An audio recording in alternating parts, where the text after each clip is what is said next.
Nakakatakot siyang suminghal at bigla-biglang tumayo ng may puwersa. Eat all the food until the last bite. You'll get punished if you waste even a single drop. Nagawa ko lamang iangat ang paningin ko nang umalis siya sa terrace. Pinanood ko ang likod niya na maglakad sa kanyang kwarto at saka lumabas sa pintuan.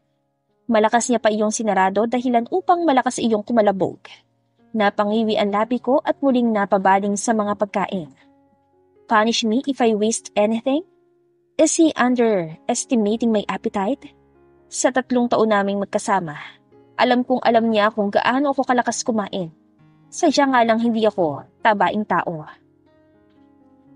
Kahit magmukbang pa ako araw-araw, hindi ako tataba ng katulad ni Baby. Una kong kinain ay ang pagkain nasa plato ko. Sumunod ay ang kay Zach na halos walang bawas. Saka ko hinuli ang mga ekstrang nasa sentro ng lamesa. It has been a while since I last ate like this. Ilang taon na ba? Ang tagal-tagal na rin. Audrey, halos 1 linggong mawawala si Kuya. Malaki tong oportunidad para sa atin. Wala magsususpecha kay Danilo. Gusto kong ipasok kanya sa malaking garbage bin at lihim kanyang ipupuslit sa back gate ng mansyon. Paniguradong hindi ini-inspect ng mga gwardyang bantay doon si Danilo, lalo pang basura. Raquel's plan might be witty, but I think it's smart enough to sleep me out of the mansion. Huwebes pa lamang kahapon ng gabi ay umalis na si Zach para sa business trip nila. Gaya ng nakasaad sa papel na isinulat sa akin ni Raquel. Kung ngayong araw ang siya nakatakdang pagtakas ko. Mga sir, kita-kits ulit tayo next week. Last ko na tong trabaho ngayong araw. Natural at masiglang dinig kong bati ni Danilo mula sa labas ng basurahan. Ingat ka. Rinig kong tugon ng isa pang lalaki. Salamat sir. Bahagya akong naalog sa loob ng garbage bin nang may magulungang bako-bako sa labas. Mabuti na lamang ang mga basurang nakatakip sa akin ay mga recyclable materials lamang na walang mabahong amoy. Kung kaya't hindi ako nasusuffocate sa loob. Mahaba pa ang nilakbay ni Danilo habang tulak-tulak ang garbage bin at ako na may tahimik na kinakabahan sa loob. Habang nararamdaman kong papalayo kami ng papalayo, ay siyang paglakas ng pagtibok ng aking puso. Parang hindi pa rin napoproseso ng utak ko ang nangyayari ngayon. Totoong tumatakas na ako sa tulong ni Danilo at kaunti na lang ay magkikita na muli kami ni Raquel sa oras na makalayo kami sa lugar na ito. Why do you keep abandoning me? Natigilan ako sa pag-iisip nang bigla kong marinig sa aking isipan ang katagang yon. Sino nga ulit ang nagsabi nun? I think, heard it from somewhere and someone close. Ilang beses ako napakurap-kurap. Nang hindi ko talaga maalala, hindi ko na yon inintindi pa. Audrey, dumagundong ang kaba sa dibdib ko nang bumukas ang takip ng garbage bin. Sumilip doon ang ulo ni Danilo. Nandito na tayo. Lumipat ka na sa garbage truck. Agad akong lumabas sa basurahan. Malalim na ang gabi kaya napakadilim sa paligid. Tinulungan naman niya ako makaakyat sa loob ng garbage truck kung saan nakatumpok ang kumpol ng mga basura. Nasa passenger seat lang ako. Tiisin mo lang dyan sa loob. Ayos lang ako dito, Dan. Dahil kasama ang mga ito sa plano, hindi tunay na mga basura ang nasa loob. Ngayon pa lang ay nagpapasalamat na ako kay Raquel sa pagiging maingat niya sa akin. Nahimlay lamang ako roon sa loob habang nagsimula na ang pag-andar ng garbage truck. Nakakamangha din ang laki ng sakop ng lupain ni Zach para makitang ilang gate ang nakapalibot sa buong lugar. At lahat ng mga iyon ay may kanya-kanyang nakabantay. Hindi ko tuloy maiwasang hindi matuwa sa planong ito ni Raquel. Dahil naghanap siya ng paraan kung saan hindi kami maiipit sa inspeksyon ni Danilo at iyon ay ang mga basura. Narinig ko ang malakas na pagbukas ng malaking gate at ang muling pag-andar ng truck. Iyon ang tanda na tuluyan na kaming nakalabas ng teritoryo ni Zach. Madiin kong kinagat ang aking ibabang labi at pinipigilan ng mapasigaw sa pagbugso ng damdamin. Gusto kong mapahiyaw sa saya. Kahit na alam kong hindi pa ito ang pinal na pagtakas ko, para maisip na nakalabas ako doon ay para ko nang gustong magbunyi. Tumagal ang biyahe ng halos 2 oras. Subalit hindi ako nakaramdam ng pagkainip o pagkaubos ng pasensya. Ang laman lamang ng isipan ko ay kung ano nang mangyayari sa susunod. Naglalaro na ang iba't ibang mga senaryo sa aking isipan. Makikita ko si Raquel, aalis kami ng bansa at babalikan ko ang anak ko. At hindi na kami kailanman makikita ni Zach. Audrey, tumigil ang truck. Mabilis na dumagundong ang puso ko at napabalikwas ako ng bangon. Bumaba ako sa truck habang inaalalayan naman ako ni Danilo. Bumungad sa akin ng maaliwalas at masayang paraan ng pagngiti niya. Nandito na tayo. Napahugot ako ng hininga at napahawak ako sa aking dibdib. Nilinga-linga ko ang paningin ko sa paligid. Ang nakakaagaw ng pansin ko ay ang malaking private jet sa kalapitan. Batid ko na ang lugar na ito ay isang private airport, gaya ng nakasaad sa sulat. Audrey, isang pamilyar na boses ang umalingaw-ngaw sa lugar. Kaagad ako napalingon sa aking likuran. Mabilis na nangilid ang mga luha ko nang makita si Raquel habang pinalilibutan siya ng mga armadong lalaki sa kanyang likuran. Nabatid ko ay mga gwardya niya. Raquel, halos liparin kong kinaroroonan niya. Puno ng pananabik naming niyakap ang isa't isa ng sobrang higpit. Raquel, sinubsob ko ang aking mukha sa kanyang leeg. Matagal na nananatili ang pananabik ko sa kanya kaya't hindi ko talaga siya pinapakwalan sa mga braso ko. I miss you so much. Audrey, are you okay? May masakit pa sa'yo? Did they abuse you? Did Kuya hurt you? Mas napahikbi ako at magkakasunod na tumango-tango. Ganoon na lang din ang paghigpit niya ng pagkakayakap sa akin. Everything will be fine now. I promise you that. Hinagot niya ang likod ko. They can no longer hurt you. Aalis tayo ng bansa. Hindi ka na mahahanapan ni Kuya. Salamat. Maraming salamat, Raquel. Naghiwalay kami sa wakas ng yakap. Hinawakan niya ang magkabila kong pisngi. Walang kasing laki ang matamis niyang ngiti, subalit ang labis sa pag-aalala ay nakaguhit sa mga mata niya. Miss na kita, Audrey. Ikwento mo sa akin lahat, ha? Magkakasunod akong tumango-tango. Nang lalabo ang mga mata ko dahil sa pag-uumapaw ng aking mga luha.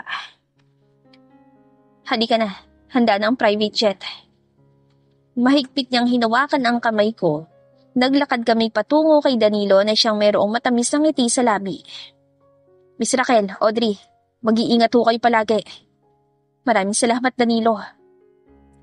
Puno ng sensibilidad kong tugon. Salamat sa pagtulong sa akin. Napakalaki ng utang na loob ko sa'yo. Ano ka ba, wala to? Masaya akong makatulong sa'yo, Audrey. Thank you so much, Danilo.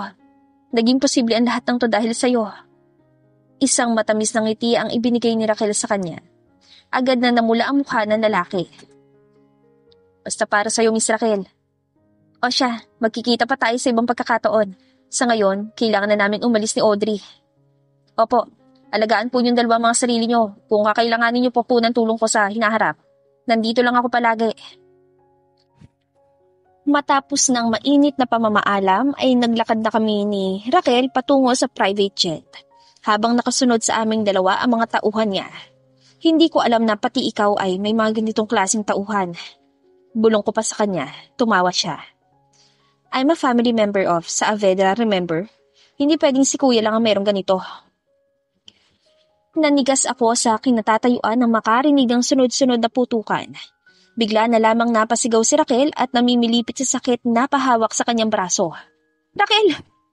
Matinding kaba at takot ang lumukob sa buo kong sistema. Lukot na lukot ang mukha ni Raquel. Bakas na bakas ang pagbalatay ng sakit sa kanyang mukha. Raquel! Dali-dali ko siyang sinalo nang matumba siya at pareho kaming napaupo sa malamig na semento. Magkakasunod naman na putukan ng baril ang nanaig sa lugar. Gulong-gulo ako napalingon sa aking likuran at nakita roong nakipagbarila na ang mga tauhan ni Raquel sa kabilang grupo ng mga armadong lalaki. Miss Raquel! Si Danilo ay natatakot na lumapit sa gawin namin. Mabilis na namula ang mga mata niya na umalalay. Stop! Taliwas sa panghihina ay malakas na napasigaw si Raquel. Put all your guns away! Kuya! Labis ako natigilan. Malamig na pawis ang siyang nagsisipaglabasan sa noo ko. Sa sigaw na iyon ni Raquel ay natigil ang mga putukan at nanaig naman ang nakakabinging katahimikan. Sa isang iglap ay ang kaninang saya sa aking dibdib ay napalitan ng matinding takot. Ayaw ko man tignan, agaran ko nakita si Zach na lumabas sa isang itim na sasakyan. Umaangat baba ang dibdib ko sa paghahabol ng hininga. Naglakad siya papalapit sa amin na animoy nakakaangat sa lahat. Taliwas na nakakatakot na paraan na ipinapakita ng kanyang mga mata ay ang pagsilay na mga ngiti niya. It's funny how you think escaping from me is that easy. Ang paningin niya ay nasa kay Raquel. I mean, I know you were a smart kid, but what the fuck is that even called a plan? Kuya. Pilit na tumayo si Raquel kaya't napatayo din kami ni Danilo para alalayan siya. Bakit mo ba ginagawa to kay Audrey? Why can't you just set her free and be with another woman?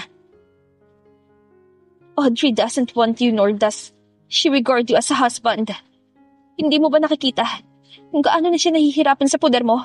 Maawa ka naman. Hindi naman kailangang humantong sa ganito ang lahat eh. How could you even hurt me with your own hands? Do you think Mother will forgive you? I've warned you countless times, haven't I? Tila'y walang nararamdamang kahit na ano si Zach tuwing nabubura ang kanyang emosyon. But you're the one who doesn't understand. It seems like you're intentionally testing my patience with you.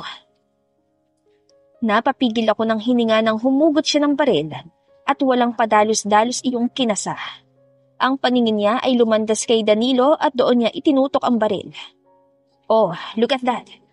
Aren't you the one flirting with my wife while I've been away? Even having the balls to help her escape? What a hero of the year. Nanlaki ang mga mata ko. Kitang-kita ng dalawang mga mata ko na malapit ng kalabitin ni Zach ang gatilyo ng baril.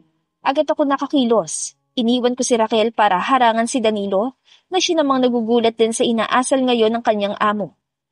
Marahil ay sa pagkakaalam niya na mabait si Zach kung kaya't nasaksihan ko rin kung paano siya mamutla. Oh, wow! Napakadilim ang mukha ni Zach na napaisan. Ang paraan niya ng pagtitig sa akin ay nakamamatay. Looks like you're attached to him already. Zach! Ang mga tuhod ko ay labis ang panginginig. Hindi ko rin malaman kung saan ako nakakakuha ng lakas para tumayo ngayon sa harapan niya, habang sinasanggal ang baril na dapat ay kay Danilo nakatutok. Don't fool with me, Audrey. I might not be present in the mansion, but I have eyes and ears all over that place. How can you all be so fucking stupid thinking I'm a fool not to notice anything? Please, Zach, ibaba mo na ang baril. Nakikiusap ako. Sir Zach, wala po kaming ginagawang kasalanan ni Audrey. Utal-utal man at bakas ang takot ay nagawa pa yung sabihin ni Danilo. Audrey? Muling lumandas ang paningin niya sa aking likuran at mas lalong nandilim ang kanyang mga mata. I see. Sa isang kurap lamang ng mga mata ko ay agad na kinalabit ni Zach ang gatilyo. Hindi nakatakas sa paningin ko ang pagkislap ng kanyang baril at ang ibinuga nitong nakakabinging putok. Umalingaw-ngaw ang nasasaktang boses ni Danilo. Napatakip ako sa aking bibig, gulat na napalingon sa kanya, at nakita ang pulang likidong tumatakas sa kanyang tagiliran. Namilipit siya sa sakit sa malamig na semento, habang umiiyak siyang sinaklolohan ni Raquel. Kuya, anong ginawa mo? Umapaw ang mga luha sa mga mata ko, puno ng emosyong humarap kay Zach. Zach, ano ba? Nababalo ka na. Paano mo ito nagagawa? Dahil sa matinding panginginig ng mga tuhod ko ay unti-unti ako napaluhod sa semento, labis na nanghihina. It's your fault though. Narinig ko ang mapakla niyang tawa. I'm tired of you seeing me as a joke, Audrey. For fucking 3 years that I was finding you. How can you still think of escaping from me? I don't care whoever's life will be at stake, and that wasn't just a threat. Why can you understand that? Humahagulhol ko siyang tiningala. Walang bahid ng kahit anong emosyon ng mga mata niya. Para siyang walang kaluluwa, walang kabuhay-buhay. At iyon ang mas nakakakilabot sa katauhan niya, na masaksihan kung gaano siya kawalang puso. Don't worry. Once he's dead, he can no longer feel the pain. Muli niyang itinutok ang baril sa gawin ni Danilo. Raquel, do you want to accompany him too? Kuya! Nahugot ko ng malalim ang aking hininga. Napapigil ako sa paghagulhol at mabilis ako nakatayo. Binuhos ko ang natitirang lakas sa aking katawan para takbuhin ang pagitan namin ni Zack. Get out of the way! Mabilis ko siyang niyakap ng sobrang higpit. Ang mga braso ko ay pumulupot sa bebang niya at labis kong idinikit ang katawan ko sa kanya. At saka ako sinusob ang aking mukha sa kanyang leeg. Hindi ko na uulitin. Papatawarin mo ako, Zack. Hindi na ulit ako tatakas. Lahat ng gusto mo susundin ko. Hindi na ako manlalaban sa'yo. Hindi na ako magpapakita ng angas o kayabangan. Wala na ako ibang gagawin kundi ang maging sunod-sunuran sa'yo. Kaya please, nakikiusap ako na wag mo na sinasaktan. Kasalanan ko ang lahat. Hindi na ako uulit, Zack. Ito na yata ang pinakamahigpit na yakap ang ibinigay ko sa kanya sa tanang buhay ko. Subalit hindi dala ng pagmamahal sa kanya, kundi ng matinding takot. Buhay ang nakataya ngayon. Hindi ko kakayaning mabuhay habang may mga taong namatay ng dahil sa akin. Hindi na ako tatakas. Mas pinag-isa ko ang katawan ko sa kanya. Naramdaman ko nang ibaba niya ang kanyang baril. Marahan niyang hinagod ang buhok ko sa likuran. Promise me. Seryosong bulong niya sa aking tenga. Tinango ko ang aking ulo. I promise. I will not escape again. Ang kamay niya na may hawak ng baril ay yumakap sa aking bewang. Let's go home then. Audrey! Narinig ko ang umiiyak na pagtawag ni Raquel. Natigilan ako subalit hindi ako lumingon. You better bring that one to the hospital if you don't want him dead. Saad ni Zack. Ang tinutukoy niya ay si Danilo. Hindi niya iyon pinansin. Sa halip ay bigla na akong binuhat patagilid sa kanyang mga braso. Humihikbi ako na pa kapit sa kanyang leeg upang hindi mahulog. You're too light, Audrey. You'll have to eat with me from now on. Anya na parang walang nangyari habang buhat-buhat ako naglalakad patungo sa kanyang sasakyan. How can he be this cruel? Zack actually knew and predicted it all. For him, Raquel and Danilo were just pawns on his chessboard to make Audrey settle with him for the rest of their lives. Hinayaan niya ang pinaplano nilang tatlo na tumakas at nagpikit mata doon. Dahil curious lamang siya kung hanggang saan sila aabot. Noon pa man ay may masamang loob na siya kay Raquel simula nang dumating ito sa kanilang pamilya. Pero ngayon ay triple-triple ang idinagdag ng kanyang pagkamuhi sa babae dahil sa pangingialam nito sa kanilang dalawa ni Audrey. Why is she even close to his eyes? Simula noong ikasal sila ni Audrey, inaagaw na nito ang atensyon ng asawa. At meron pa silang mas magandang relasyon. The band didn't break when Audrey left, and Raquel still offered to help her escape. Kung noon ay si Raquel ang naging daan ng pagtakas ni Audrey kasamang ibang lalaki, ngayon ay hindi na iyon mauulit pa. He has neither affection or feelings for this adoptive sister, so he's confident he can turn her down at any moment. He was just restraining himself because Audrey is too emotional. She might commit suicide if she knew someone died because of her. Seeing Audrey willing to stay with him forever for the sake of others people's lives. He felt uncomfortable, even though he should be satisfied and pleased right now. When will there ever be a time when Audrey chooses him of her own will? Maybe never in this lifetime. He wondered where it all went wrong. Dahil ba pinilit lang din niya ang pagpapakasal sa babae at hindi iyon hinayaang magkusa? Dahil ba sinadya niyang ibaon sa utang ang nanay nito para makapag-propose ng kontrata? Pero kung hindi naman niya iyon ginawa noon, hindi mapapasa kanya ang babae. Ni hindi siya nito mapapansin. Naroon pa rin ang paghikbi ni Audrey kahit napayapa na itong natutulog ngayon sa loob ng sasakyan. Looks like I have to appoint an acting CEO for a long period of time. Anya kay Ramil na siyang nagmamaneho ng sasakyan. Talaga bang i-risk mo yung kumpanya mo dahil lang sa makulit mong asawa? Sinuklay ni Zack ang buhok ni Audrey habang ang ulo nito ay unan-unan ng kanyang hita. Don't get me wrong, boss. Ilang taon mo rin siyang hinanap pero mukhang ayaw talaga niya sa'yo eh. Para mo na rin pinapahirapan ang sarili mo. It's not even worth it. Did I ask for your opinion?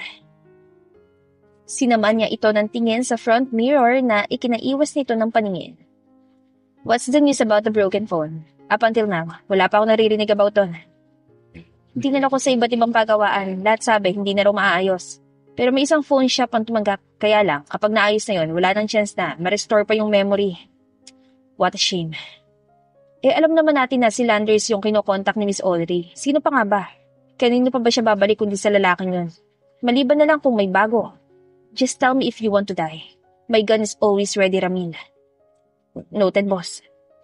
The guts of this guy. Pasalamat siya ay matagal na silang magkasama ni Zack at ito ang taong pinakamalapit sa kanya.